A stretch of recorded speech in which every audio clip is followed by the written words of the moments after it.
नमस्कार दोस्तों, मैं अमित शर्मा अपने YouTube चैनल पर आप सभी का स्वागत करता हूं। जैसा कि आप सभी लोग जानते हैं कि हमने हाल ही में पैट के एग्जाम को ध्यान में रखते हुए DI की एक सीरीज की शुरुआत की है। DI के जो मैक्सिमम क्वेश्चंस होते हैं वो डूएबल होते हैं, हो जाते हैं।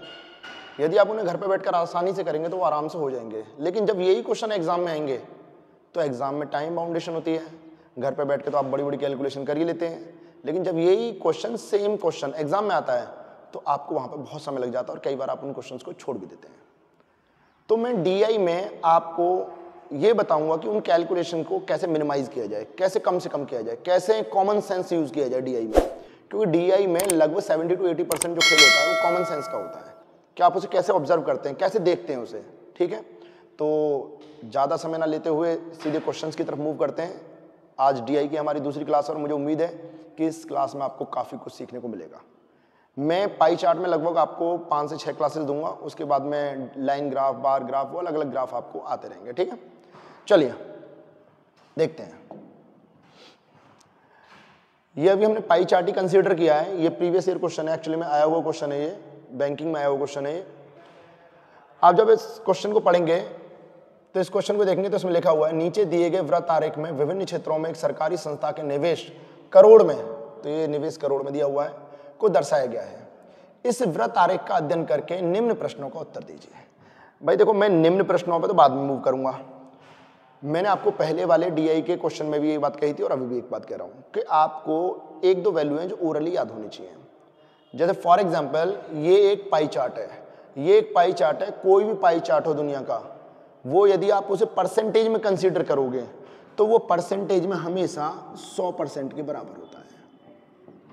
यही पाई चार्ट जो परसेंटेज में 100 के बराबर है, यही पाई चार्ट डिग्री में 360 के बराबर होता है। 360। इसका मतलब ये जो आपको वृत्त दिख रहा है परसेंटेज में अपने आप में 100 है, डिग्री में अपने आप में 360 डिग्री है। तो क्या मैं ये कह सकता हूं कि 100% का मान 360 डिग्री होगा? कंफर्म बात है, क्योंकि दोनों चीजें एक ही को इंडिकेट कर रही हैं, बशर्ते ये डिग्री में और ये परसेंटेज में। बस जब मैं आपसे कहूंगा 1% का मान, मुझे उम्मीद है कि यदि आपने पहली क्लास की है तो आपको ये याद होंगे पहले से ही। 1% चाहिए तो आप यहां से 2 स्थान बाद दशमलव लगाएंगे तो 1% में कन्वर्ट हो जाएगा। इधर भी 2 स्थान बाद दशमलव लगा दीजिए तो ये क्या कहलाएगा आपका 3.6 डिग्री। हमें डिग्री में कोई सबसे छोटी आपको इंटीजर वैल्यू चाहिए होती है, छोटी इंटीजर वैल्यू, तो वो आपको 5% पे मिलती है। अब ये 5% निकालना वैसे तो बहुत आसान है। कैसे? देखो, ये 100% है। आप यदि 1 जीरो हटा दोगे इसमें से तो 10% बन जाएगा, तो इधर से भी 1 जीरो हटा दो। इसका 1 जीरो इधर से, 1 जीरो इधर से हटाओगे तो 10% का मान 36 है। 10% 36 है, मुझे चाहिए 5%, तो 5% तो 10% का आधा होता है, तो 36 का आधा कितना होगा? 18 डिग्री। ये वैल्यूज आपको याद होनी चाहिए, ये वैल्यूज आपको याद होनी चाहिए। चलिए, मुझे उम्मीद है ये तीनों चीजें आपको समझ में आई होंगी और याद भी होंगी पहले से ही। आगे बढ़ते हैं क्वेश्चन पे। इसने बोला है क्वेश्चन में, बैंकिंग और रक्षा क्षेत्र पर औसत निवेश। तो पहले मैं आपको इसकी एक जो नॉर्मल अप्रोच है, जिसे मैक्सिमम टीचर भी अप्रोच करते हैं, स्टूडेंट भी अप्रोच करते हैं, पहले मैं वो आपको बताऊंगा। उसके बाद में कॉमन सेंस कैसे लगाते हैं, जो इंपॉर्टेंट चीज है, फिर मैं आपको वो सिखाऊंगा। आप यहां देखिए, बैंकिंग और रक्षा क्षेत्र पर औसत निवेश, यानी यहां औसत चाहिए हमें। औसत होता है संख्याओं का योगफल बटे में कुल संख्या। बैंकिंग और रक्षा, बैंकिंग कहां है? ये रहा भैया, बैंकिंग ये रहा, रक्षा ये रहा। इनका औसत चाहिए। औसत बराबर संख्याओं का योगफल बटे कुल संख्या। भाई ये परसेंटेज में, सभी परसेंटेज का मतलब है कि 100 में से बांटेंगे। आप ऐसे मान जाओ कि ये अभी रुपए करोड़ में भूल जाओ, आप ऐसे मानो कि ये 100 रुपए बटे हुए हैं। 100 रुपए में से 20 रुपए मिले, इसे 12, इसे 17, इसे 23.5 रुपए, इसे 14 रुपए और इसे 13.5 रुपए। ये 100 रुपए आपने बांटे हुए हैं। तो उस 100 रुपए में से इससे तो 13.5 मिले, इससे कितने मिले? 20 मिले। तो आप क्या करो, इन्हीं को यहीं जोड़ दो और औसत निकाल लो। बहुत से स्टूडेंट अप्रोच करते हैं कि इनकी वैल्यू निकालते हैं, बहुत से इसे परसेंटेज में सॉल्व करते हैं, बहुत से इसे डिग्री में सॉल्व करते हैं। आपको बस एक ही बात याद रखनी है, मैं परसेंटेज और परसेंटेज का कंपैरिजन कर सकता हूं, औसत निकाल सकता हूं, डिग्री का डिग्री के साथ और वैल्यू का वैल्यू के साथ। जब मुझे परसेंटेज ही दे रखी है, दोनों वैल्यू मुझे परसेंटेज में बताया, तो मैं उसकी वैल्यू को निकालूं, यहीं से कंपेयर कर दूंगा भाई मैं उसे। औसत बराबर संख्याओं का योगफल, दोनों को जोड़ दो तो कितना आएगा? पहली अप्रोच देख रहे हैं अभी हम, 33.5। ये तो योगफल बटे कुल संख्या, कुल कितने क्षेत्र लिए हैं इसने, बैंकिंग और रक्षा कितने क्षेत्र हो गए, 2, तो ये पहले वाला औसत आ गया। फिर कह रहा है इस औसत का बीमा, रेलवे और विकास क्षेत्र पर औसत निवेश से, बीमा, रेलवे, विकास, बीमा, रेलवे, विकास, औसत चाहिए, योगफल करो 17, 12, 29, 14, 43, औसत बराबर संख्याओं का योगफल और बटे कुल संख्या, कुल कितने क्षेत्र लिए हैं, 3, और कह रहा है इनका अनुपात बताना है, अनुपात। अभी कॉमन बिल्कुल नॉर्मल वाली अप्रोच चल रही है, आप यहां से दशमलव हटाएंगे, 1 0 बढ़ा देंगे, 5 से काटेंगे 5 6 30, 5 7 35, 5 से काटेंगे 4, ये आपकी वैल्यू क्या आएगी यहां से 67 बटे में 4 बराबर 43 बटे में 3। आप जानते हैं कि जब जब ऐसी वैल्यू हो जो आपस में कैंसिल आउट नहीं हो रही है और बटे में आ रही है और मुझे अनुपात चाहिए, सॉरी ये अनुपात है, ये जो वैल्यू है ये बराबर नहीं है, अनुपात है। जब जब मुझे ऐसे वैल्यूज का अनुपात चाहिए जिनमें कोई भिन्न बन रही है, तो या तो मैं इन्हें भिन्न को हटाने के लिए इनके एलसीएम से गुणा करता हूं, इधर 12 से इधर 12 से, या इनकी क्रॉस मल्टीप्लाई कर दूंगा, इसकी गुणा इधर और इसकी गुणा इधर। जब मैं इनकी क्रॉस गुणा करूंगा तो मुझे देखो क्या दिखेगा, 67 गुणा 3, तो या तो 60 तिया 180, 7 तिया 21, तो कितना हो गया ये 201, या आप आराम से गुणा कर लेना, ये अपनी अपनी कैलकुलेशन है। इसका अनुपात मुझे इसके साथ चाहिए, इसकी गुणा इधर कर दो, यदि ये 40 होता तो 40 चौका 160, ये 3 ज़्यादा है तो 4 तिया 12, 160 और 12 172। आप ऐसे भी सोचें थोड़ा कैलकुलेशन को आसान बनाने के लिए, और ये आपका फाइनल आंसर आ गया 201 172, ये रहा। ये एक नॉर्मल अप्रोच है। सेकंड मूव करते हैं हम स्मार्ट पे।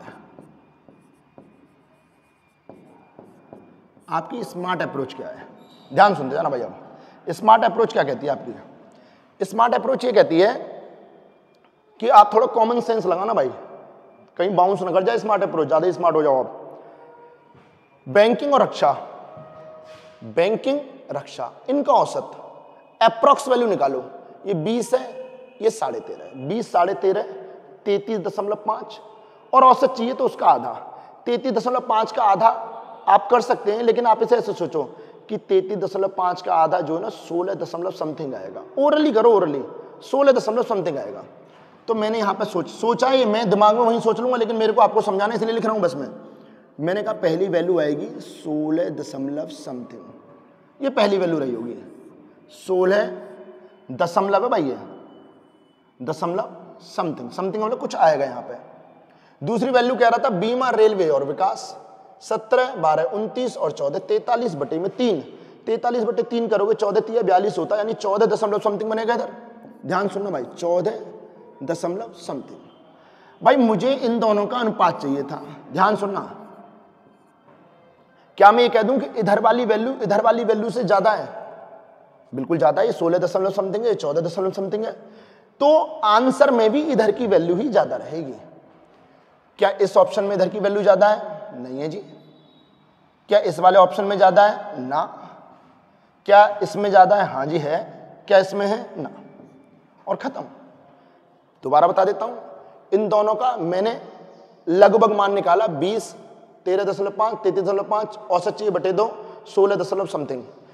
ये तीनों जोड़े 43 बटे 3 करूंगा, 14 दशमलव समथिंग। ओरली दिमाग में ये वैल्यू बड़ी है तो आंसर में भी यही वैल्यू बड़ी होगी, और मैंने टिक कर दिया। अब बहुत से बच्चों के दिमाग में आ रही होगी भैया ऐसे थोड़ा ना होता है, मान के चलो 2 ऑप्शन होते ऐसे तो 3 होते तो भाई मैं आपके साथ तो हूँ, जब ऐसे क्वेश्चन आएंगे मैं उन्हें भी कराऊंगा। फिर भी चलो आपका मन रखने के लिए मैं एक और तरीका बता देता हूँ, क्योंकि तरीकों की कमी नहीं है। यदि आप समझना चाहते हैं तो तरीकों की कमी तो हो ही नहीं सकती है।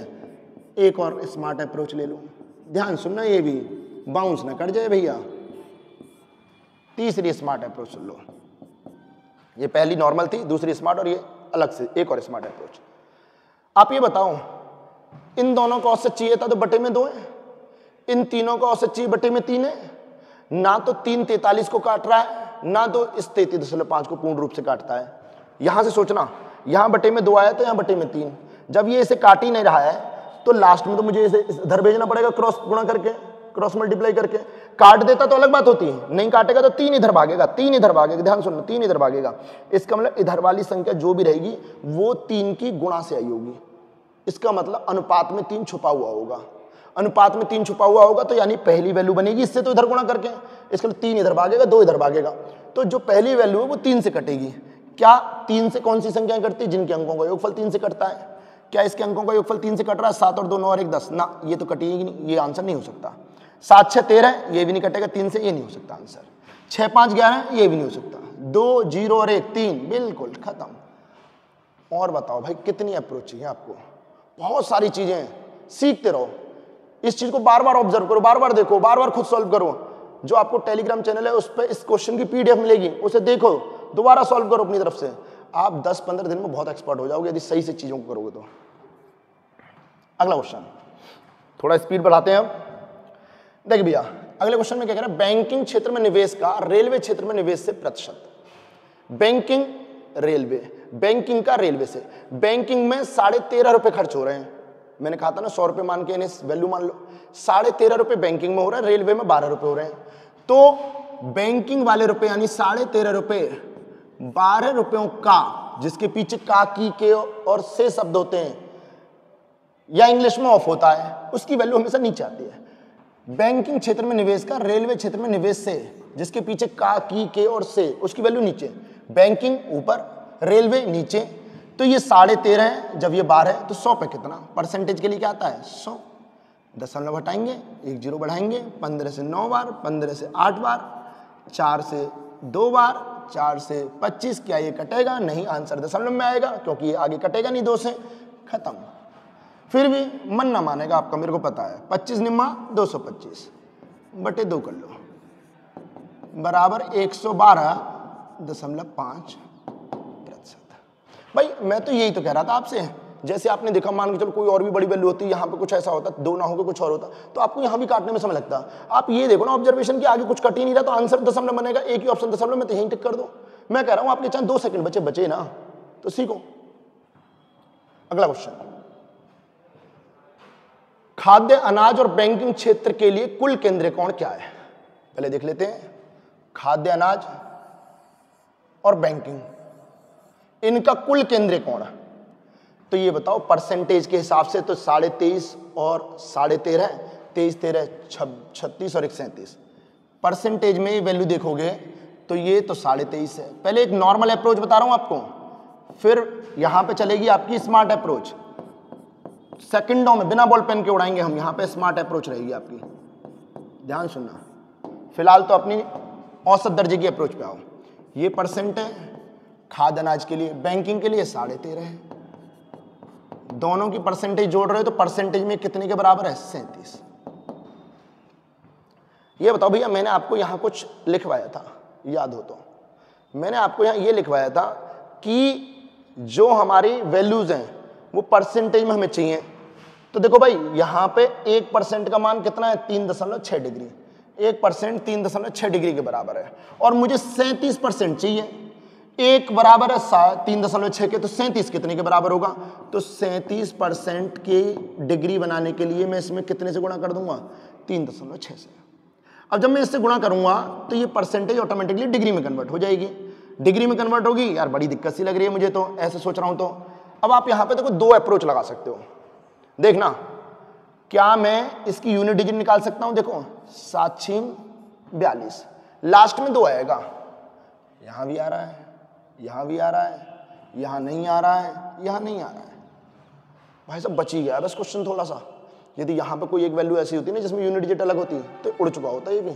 ठीक है, फिर भी आप यहां तक गए। अब आप इसकी मैनुअल गुणा करोगे कि हाँ जी, पूरा एफर्ट लगा के फिर इसे सॉल्व कर लोगे। मुझे उम्मीद है आप कर लोगे। जहां तक मेरा मानना है आपका आंसर आएगा, यहां पे आपका आंसर आ जाएगा। ठीक है, अब स्मार्ट अप्रोच क्या है? What is this? ये अप्रोच क्या है भैया? ये समझ में आ गई यदि आपको, तो इसका ऐसे क्वेश्चनों का काम तमाम हो जाएगा चुटकियों में। कैसे? देखो, आप ये बताओ मुझे, मैंने आपको शुरुआत में लिखवाया था कि 1% बराबर है 3.6 डिग्री के। अब आपको पाई चार्ट वो कभी भी दे दे परसेंटेज में, और आपसे कोई भी क्षेत्र कह के बोले कि भैया इसका केंद्रीय कोण बताओ।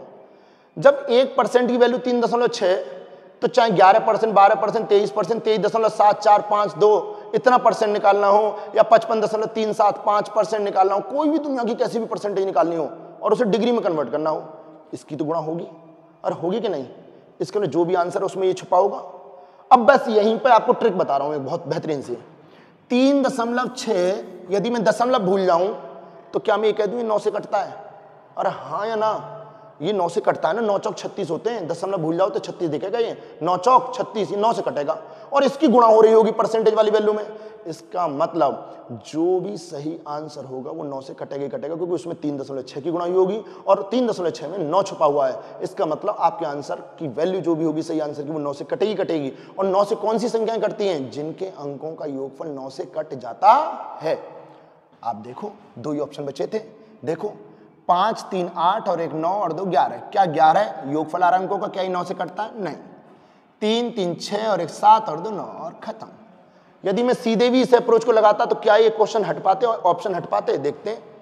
7 4 11 3 14 और 1 15 नहीं करता 9 से। 6 और 3 9 और 3 12 और 1 13 नहीं करता, खत्म। This is your smart approach भाई। बहुत कुछ सिखाऊंगा अभी तो इसमें। अभी तो 9 से डिविजिबिलिटी सिखाई है, अभी आपके दिमाग में आएगा भैया 2 ऑप्शन होते तो, क्योंकि देखो भाई खुरापाती दिमाग तो आपका भी काम करता है। कोई बात नहीं, ऐसे क्वेश्चन भी आएंगे जिनमें 3 ऑप्शन कट रहे होंगे 9 से, वहां सिखाऊंगा। सीखते रहो, ये प्रक्रिया है, जारी रखो इसे। मुझे उम्मीद है समझ में आया होगा। जब भी आप परसेंटेज को चाहे कितना भी ऐसे ही बोल सकता है, विकास क्षेत्र जो है और खाद्य और अनाज क्षेत्र का जो अंतर है उसकी डिग्री बताओ, इनके योगफल की डिग्री बताओ, इनके मल्टीप्लीकेशन की डिग्री बताओ। रहा भैया कुछ भी कह ले, डिग्री जो भी आएगी 9 से कटेगी, खत्म बात। हम इतना जानते हैं, आगे बढ़ते हैं। ये क्वेश्चन देखो, आप इस क्वेश्चन को देखोगे तो इसमें कह रहा है यदि रेलवे और रक्षा क्षेत्र में निवेश में क्रम से 15% और 25% की वृद्धि की जाए तो कुल निवेश में कितनी वृद्धि? रेलवे में 15%, ये 12 रुपए मैंने बोला था, 100 रुपए को डिस्ट्रीब्यूट करके मान लो आप, ये 12 रुपए, इसमें आप 15% की वृद्धि कर रहे हो। तो 12 का 15% कैसे निकालते हैं? 12 रुपए का मतलब गुणा 15%, परसेंट को जब हम भिन्न में बदलते हैं तो बटे में क्या आता है? 100, ऐसे निकालते हैं। जब आप इसे सॉल्व करेंगे तो आप पाएंगे कि 12 गुणा 15 180 बटे 100, इसका मतलब 1.8। यहाँ 1.8 की परसेंटेज के हिसाब से वृद्धि होगी, क्योंकि 12% है, मैंने रुपए मान के व्यक्त कर दिया है। या तो 1.8 रुपए की वृद्धि मान लो या 1.8% की वृद्धि, क्योंकि उसने रेलवे में वृद्धि करी है 15 की और रक्षा में करी है 25 की। रक्षा में 25% की वृद्धि है, रक्षा में 25 की वृद्धि है। 25% क्या होता है? आधे का आधा। ये 20% है, यहां 20 का आधा 10, 10 का आधा 5, आधे का आधा 20 का आधा 10, 10 का आधा 5। तो यहां पे जो वृद्धि है ये कितने की आएगी? 5 की। ये वृद्धि है, वैसे ये तो है ही है संग में, यानी कि ये 20 ना होगा 25 कहलाएगा अब, ठीक है। ये 12 ना कहला के 13.8 कहलाएगा। कह रहा है तो कुल निवेश में कितने प्रतिशत की वृद्धि? भैया हमने ये और ये इन क्षेत्रों से तो कोई छेड़खानी की नहीं है, और ये जो 2 क्षेत्र हैं इनमें पहले वाली वैल्यू तो आएंगी संग में, ये 2 वैल्यू और बढ़ गई। यानी कि आप ये सोचो कि रक्षा क्षेत्र में 5% की वृद्धि और बढ़ गई, और इसमें कितने की बढ़ गई? 1.8 की। तो कुल परसेंटेज में वृद्धि कितने की हो गई? 6.8 की, खत्म। मुझे उम्मीद है ये चीज आपको समझ में आ गई होगी, कोई डाउट नहीं होगा। यदि नहीं आई है तो आप यहां से अलग से 15% निकालिए, इसका 25% निकालिए, दोनों को जोड़ के सीधे लिख दो। सीधे क्यों लिख रहे हैं हम? क्योंकि पहले से ये 100 मान के चल रहा है ऐसे, और जो बढ़ोतरी होगी वो 100 पे होगी, तो आंसर आ जाएगा ऑटोमेटिकली आपका। यदि सरकार रक्षा क्षेत्र पर निवेश को 20% कम कर देती है तथा इस राशि को रेलवे और बीमा क्षेत्र पर 5:3 के अनुपात में वितरित करती है तो बीमा क्षेत्र के निवेश में लगभग कितने प्रतिशत की वृद्धि आएगी? परिवर्तन आएगा। देखो बाई डिफॉल्ट मेरे मुंह से तो ऐसे निकल रहा है, वृद्धि क्यों निकल रहा है मैं बताता हूं वजह क्या है। देखो ये कह रहा है सरकार रक्षा क्षेत्र में निवेश को तो घटा रही है और इस वाले निवेश को दूसरी जगह लगा रही है। भाई मैं एक क्षेत्र से रुपए निकाल लेता हूं, समझना आपने अपने एक बिजनेस से रुपए निकाले और दूसरे बिजनेस में लगा दिए, तो इसका तो निवेश घटेगा और इसका निवेश बढ़ेगा। और हाँ है ना, आप कहीं से उठा के दूसरी जगह लगा रहे हो तो यहाँ का निवेश तो बढ़ेगा ही, तो होनी तो वृद्धि है। ये कह रहा है परिवर्तन बताओ, तो होनी तो वृद्धि है, क्योंकि कहीं और का निवेश उठा के आप दूसरी जगह थोप रहे हो, तो होनी तो वृद्धि है। ये क्या कह रहा है? कमी है। ये भी क्या कह रहा है? कमी है। कितना बढ़िया होता कि इनमें से एक ऑप्शन और कमी वाला होता, ये टिक हो चुका होता। Common sense. अब नहीं है तो नहीं है, फिलहाल तो 2 ऑप्शन बच गए, देखते हैं अब ये करना पड़ेगा। रक्षा क्षेत्र पर निवेश 20% घट रहा है, ये 20 रुपए हो रहे हैं रक्षा क्षेत्र पे पहले से ही। 20% 10% का 2 गुना होता है। 10% के लिए आप 1 जीरो हटाते हो। यदि मैं 10% की बात करूं तो यदि मैं इसे हटा दूं, ध्यान सुनना, ये तो 1 जीरो हटा दूं तो जो मुझे दिखेगा वो 10% है। यानी 10% का मान क्या है? 2। 10% का मान 2 है, मुझे 20% चाहिए, तो यहां से 20% कितने रुपए आएंगे? 4 रुपए। इसका मतलब ये हुआ कि रक्षा क्षेत्र में से 4 रुपए घटा दिए, उसके 4 रुपए उठा लिए और वो कहां का लगा दिए उसने? रेलवे और बीमा में। ये रेलवे, ये बीमा है। रेलवे में 5 और बीमा में 3, इस हिसाब से उसने लगाया। हमें तो ऐसा लग रहा है जैसे 5 और 3 क्या है? 8। हमें लग रहा है कि यदि उसके पास 8 रुपए आ जाते तो 8 रुपये को ऐसे लगा देता।